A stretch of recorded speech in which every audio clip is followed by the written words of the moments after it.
질문을 보니까 비문학 독서 지문을 어떻게 준비해야 되는지 모르겠다 라는 분들이 되게 많으셨어요. 내가 비문학 공부를 뚜렷하게 하는 방법도 모르겠고 앞으로 뭐가 더 중요한지도 모르겠고 뭐에다 포커싱을 맞춰야 되는지 모른다 그래가지고 제가 그 점을 조금 맞춰보도록 할게요.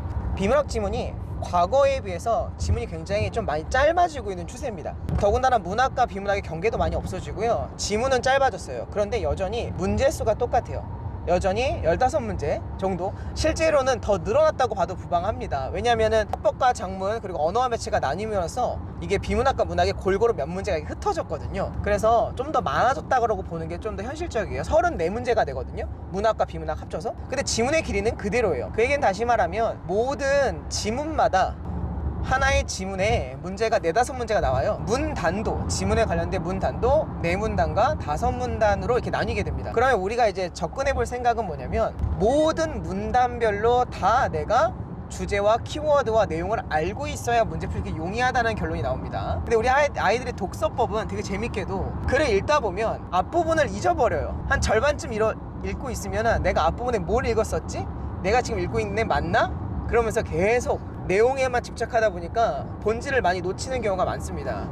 그렇다 보니까 우리 아이들에게 억지로라도 단락별 키워드와 문단별 키워드를 기억할 수 있게끔 공부를 시켜주려고 노력을 한 건데, 그 방법이 바로 제가 지금 소개해드릴 여기 삼색 볼펜 공부법입니다. 삼색 볼펜 공부법, 오늘 처음 만나시는 분들은 반드시 꼭꼭꼭 메모를 하셔야 되고요. 이것을 통해서 성과를 본 친구들이 진짜 많아요. 특히 이번 수능에서 만점 받았던 제 제자가 있는데, 그 녀석이 저한테 만점 받고 나서 인스타그램으로 얘기하기를, 선생님이 말씀하셨던 삼색 볼펜 공부법은 정말 내가 만점을 받게 하는 가장 1등 공신이었다라고 진짜 입에 침이 마르도록 칭찬을 했거든요. 그래서 그 방법을 좀 한번 소개를 해볼까 합니다. 본질은 그렇습니다. 지문을 읽고 읽었던 내용을 다 기억하게 하겠다. 그렇죠? 자, 그러기 위해서는 문단별 키워드가 정리가 돼야 되고, 이 문단별 키워드를 어떻게 기억하는가가 본질인데, 자, 지금부터 시작할 테니까 잘 메모하실 분은 메모하시고 기억하실 분은 기억하셨으면 좋겠어요. 자, 우리가 보통 한 문단을 글을 읽습니다. 한 문단을 글을 읽고, 자, 이제 두 번째 문단으로 넘어갈 때 우리가 이렇게 삼색 볼펜을 준비하는 거예요. 이게 볼펜 3개를 준비해도 괜찮고, 요즘엔 똑딱이 볼펜이 많잖아요. 그렇죠? 그 똑딱이 볼펜들을 가지고 이제 처음에는 검정색으로 이렇게 밑줄을 긋고 필기를 막 하겠죠. 그러다가 1문단을 읽고 나서 이제 뭐 해야 되냐면 2문단으로 넘어가야 되잖아요. 아이들의 10중 8구는 대부분 2문단으로 그냥 바로 뛰어 들어가요. 1문단 읽었던 내용 그대로 갖고 묻고 더블로 2문단으로 가는 거예요. 그런데 그렇게 하다 보면 2문단까지 기억나는데 3문단 4문단 넘어가면 이게 머릿속에 다 날아갑니다. 우리들의 두뇌가 그렇게 좋지 않거든요. 그래서 1문단을 읽고 2문단을 넘어갈 때 삼색 볼펜의 색깔을 바꿔주는 거예요. 이렇게 뿅 하고 바꿔주는 거예요. 그걸 저희는 딸깍이라고 얘기하거든요. 딸깍 누르면 이게 바뀌잖아요. 딸깍 바꿔줘요. 바꿔주게 되면 색깔이 파란색으로 바뀌었죠. 그러면 바뀌면 무슨 생각을 해야 되냐면, 방금 내가 조금 전에 읽었던 1문단의 키워드와 주제가 뭐야? 라는 생각을 그 순간에 해야 됩니다. 다시 말하면 예전에 우리 아이들의 습관, 그리고 이전 교육과정에서의 우리 아이들의 습관은 지문을 다 읽고 전체를 한번 생각해보는 습관이 있었다면, 이제는 한 문단 끝나고 생각하고, 두 번째 문단 끝나고 생각하고, 세 번째 문단 끝나고 생각하고 하는 습관을 만들어야 돼요. 그렇게 하지 않으면 문제를 정확하게 정밀하게 풀 수 없다라는 말씀을 드리는 겁니다. 아시겠죠? 이 두 번째 문단을 들어가기 전에 바뀐 색깔로 1문단에서 가장 중요했던 키워드에다가 밑줄이나 동그라미를 치는 거예요. 아, 1문단의 핵심 키워드는 이 단어구나. 근데 되게 재밌는 건 1문단에 나왔던 그 핵심 키워드는 전체 주제 키워드와 직결되어 있습니다. 다시 한번, 그 1문단에 나와 있는 그 키워드는, 1문단에서 가장 중요하다고 생각했던 키워드 딱 하나는 처음과 끝까지, 주제가 지문이 이어지는 처음과 끝까지 전부 다 이어져 있어요. 그러니까 얘를 놓치는 순간 주제 문제는 날아갑니다. 아이들에게 글을 읽고 주제가 뭐냐라고 물어봤을 때 주제를 못 말하는 경우가 많은데, 대부분의 경우가 바로 이러한 경우예요. 아시겠죠? 그러면 이제 두 번째 문단을 넘어갈 거예요. 두 번째 문단에서는 이제 바뀐 색깔, 파란색으로 동그라미와 밑줄을 막 치고 계셔야 됩니다. 뭐 동그라미와 밑줄 치는 방법은 수업 시간에 다루는데 여기서 다 다룰 수는 없고요. 포인트만 말씀드리자면 완전 나에게 새로운 정보에다 밑줄을 긋는다는 연습으로 밑줄 치고 있어야 돼요. 우리가 지문이 되게 길어요. 근데 이 모든 걸 다 기억할 수는 없습니다. 따라서 어떻게 해야 되는 거냐면 내가 처음 보는 거, 나한테 완전 새로운 것을 항상 기억하려고 노력해야 돼요. 그러려면 모든 것에 밑줄을 그었게 되면은 애들이 밑줄이 너무 많다 보니까 많은 걸 잊어버리지만 나 이건 완전 처음 보는 거네? 와, 이거 왜 그러지? 라는 물음을 갖게 됩니다. 나에게 처음 만나는 정보, 그 정보는 반드시 출제가 되는 거예요. 비문학이라는 건 뻔해요. 사실은 내가 알고 있는 정보를 문제화시키는 게 아니라 나이가 처음 만나는 정보를 문제화시키는 게 비문학이다 보니까 자연스럽게 나에게 새롭고 처음 만나는 정보들을 동그라미를 치면서 밑줄을 그으면 좋습니다. 그럼 실제로 내가 기억해야 될 단어가 많지 않아요. 그런 연습. 자, 두 번째 문단을 이번에는 파란색으로 동그라미를 쳤죠. 자, 이제 3문단으로 넘어갈 겁니다. 3문단으로 넘어갈 때 뭐 하고 있어야 돼요? 다시 색깔을 바꿔야 돼요. 이렇게 딸깍하고. 자, 이번에 무슨 색깔이죠? 빨간색이죠. 이 빨간색으로 2문단에서 가장 중요했던 키워드를 색깔로 동그라미 칠하는 거예요. 자, 그러면 1문단도 그렇고 2문단도 그렇고 색깔이 대비되는 색으로 키워드가 동그라미가 이렇게 쳐지겠죠. 맞습니까? 그러면 그 녀석들을 연결하면 나중에 전체 주제의 키워드들이 연결이 되는 거예요. 이렇게. 아시겠습니까? 되게 중요한 방법이에요. 그래서 2문단을 빨간색으로 칠하고 이제 3문단에는 여전히 이 빨간색으로 밑줄을 긋고 시작하는 거죠. 그러니까 문단별로 색깔이 확실하게 구별이 돼요. 굉장히 확실하게 구별됩니다. 자, 이제 3문단이 끝납니다. 이제 다시 4문단으로 넘어갈 땐 다시 무슨 색깔로 보죠? 처음에 들었던 검정색으로 돌아올 겁니다. 검정색으로 돌아올 거예요. 자, 그러면서 다시 검정색으로 이번에는 3문단의 핵심 키워드였던 것을 체크를 하시고 이게 키워드였구나 체크하시고, 자, 이제 마지막입니다. 자, 4문단이 끝나면 이제 어디로 넘어가요? 5문단 문제로 넘어가죠. 이 문제로 넘어갔을 때 우리 아이들이 가지고 있는 가장 큰 문제점이고 무조건 고쳐야 되는 점 하나는 뭐냐면 지문 전체를 다 읽고 바로 문제로 뛰어들어가는 아주 안 좋은 습관이에요. 다시 한번, 지문을 읽자마자 바로 문제로 뛰어들어가요. 그게 되게 안 좋은 습관이거든요.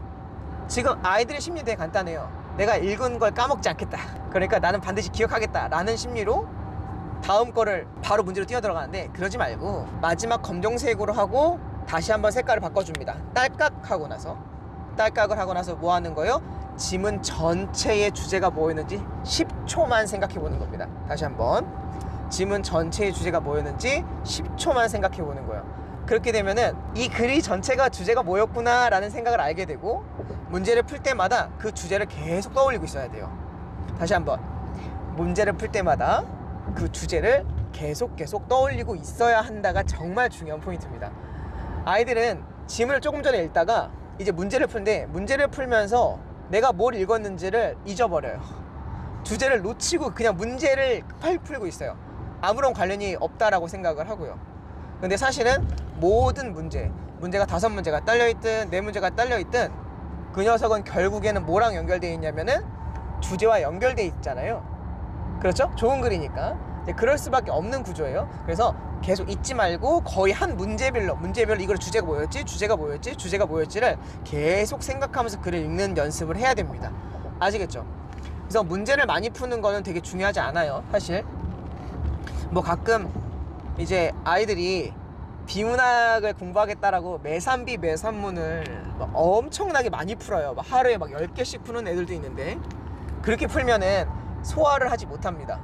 소화를 절대 못해요. 소화를 못하고 어떻게 되는 거냐면은 그냥 공부를 한다는 느낌만 많아요. 공부량만 많아요. 하지만 결과는 제로일 거예요. 한 지문을 풀더라도 그 지문의 위치, 지문의 주제, 지문의 어떤 정답이 되는 근거들을 찾는 연습을 하면서 공부를 해야 됩니다. 아시겠습니까? 자, 여기까지가 일단 삼색 볼펜 공부법에 대한 이야기인데, 잠시 멈춰서 질문 받도록 하겠습니다. 궁금하신 점 있나요 혹시? 자, 좋은 질문 나왔어요. 민님께서 볼펜 색을 굳이 바꿔야 되는 이유가 뭐냐? 라고 말씀을 하셨습니다. 자, 되게 좋은 질문이에요. 자, 볼펜 색을 굳이 바꾸는 이유는 뭐냐면, 의식적으로, 첫 번째 이유는 의식적으로 내가 주제를 떠올리겠다라고 하는 마음가짐을 준비하는 단계예요. 첫 번째. 두 번째 이유가 더 중요한데, 두 번째 이유는 아이들이 같은 색 글씨로 쫙 필기를 하게 되면 단락 구별을 잘 못해요. 근데 단락이 나눠졌다는 건 나름대로의 단락 이유가 있는 거거든요. 그 단락별로 존재 이유가 다 달라요. 근데 그 단락 구별을 고3 애들은 삼색볼펜 좀 나중에 해도 되지만, 아니 안 해도 되지만 1학년, 2학년 혹은 고등학교 3학년 중에 한 3, 4, 5월 달까지는 의도적으로 단락을 구별해서 문제를 푸는 방법이 되게 중요합니다. 그래서 삼색볼펜으로 색깔을 구별해 주는 거예요. 그러면 내가 공부하고 있다는 느낌도 굉장히 많이 들고 단락별로 내용이 이렇게 달라지는구나. 예를 들면, 자, 예를 들어 볼게요. 15세기에 동양 철학에 대해서 지문이 나왔어요. 그리고 16세기에 동양 철학에 대한 지문이 두 번째 단원에 나왔어. 이 문단에 나왔다 이거예요. 그럼 문단이 다르잖아요. 문단이 다르다는 얘기는 주제와 내용이 다르다는 뜻이에요. 내용이 어떻게 다르냐면 15세기가 가지고 있었던 장점도 있겠지만 15세기가 가지고 있었던 한계점이 드러나요. 그 한계점은 반드시 1문단 끝자락에 나와 있게 되거든요. 그러면 이 한계점을 보완한 내용이 16세기의 동양 철학에 들어가 있을 거예요. 바로 이걸 찾는 게 시험이에요. 지문 속에서 누군가가 한계점을 던졌다는 얘기는 그거에 대한 너 해결책 알고 있니? 해결책 찾았니? 이런 걸 물어보는 시험이거든요. 따라서 그걸 의도적으로 단락 구별해주면 굉장히 좋습니다. 아시겠어요? 그러다가 이제 3문단에 17세기의 동양이 나와요. 그 얘기는 뭐냐면 두 번째 문단에 16세기에서의 한계점이 드러날 것이다. 물론 16세기는 15세기보다 발전했지만 여전히 한계점이 있을 거란 얘기죠. 그래서 그 한계점을 보완한 내용이 17세기에 들어갈 거예요. 근데 그거를 하나의 색깔로 칠하면 국어가 미숙한 친구들이라든지 아직 공부가 좀 덜 된 친구들한테는 이게 섞여서 보인다는 거예요. 이게 한계점이다, 한계점이 아니다가 구별이 안 돼요. 그래서 이거를 의도적으로 구별해보자 라는 거고, 이 연습은 3개월에서 6개월 정도만 하면 충분합니다. 너무 오래 하지 않아도 돼요. 어차피 수능날에는 펜 하나만 들고 가게 되거든요.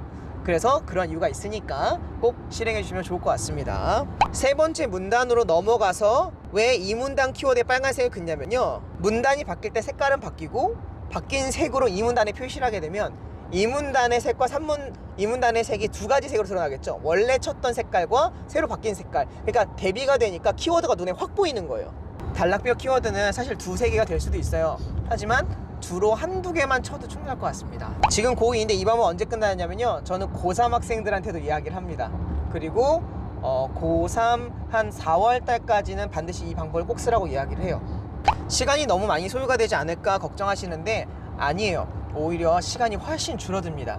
왜 줄어드냐면 우리 아이들이 시간을 어디서 잡아먹냐면 지문을 읽었잖아요. 지문을 읽었잖아요. 문제를 풀잖아요. 그럼 지문을 읽고 문제를 푸는데 지문에 대한 단락과 주제 정리가 안 돼 있어서 문제를 푸는 동안에 계속 지문을 왔다 갔다 하죠. 우리 아이들이 계속 어떤 짓을 합니까? 이걸 계속 하죠. 이걸. 그 시간이 확연히 줄어들 거예요. 정말 확연히 줄어듭니다. 그래서 시간은 결국엔 줄어들 거고, 내가 더 중요한 건 단락별 주제와 그리고 전체 주제를 안다는 거는 내가 문제를 풀면서 헷갈리거나 어려운 문제를 나왔을 때 그것의 정답을 선택하는 기준이 된다는 얘기와 동일합니다. 엄청 중요한 얘기예요. 헷갈리면 무조건 주제 찍어야 돼요. 내가 뭔지 모르겠고 정답도 애매하고 그러면 무조건 주제로 가야 돼요. 근데 애들이 주제가 뭔지 몰라서 선택을 결국 못하는 상황이 일어납니다. 그러니까 지금 이 방법이 되게 유효하다라고 말씀드릴 수 있습니다.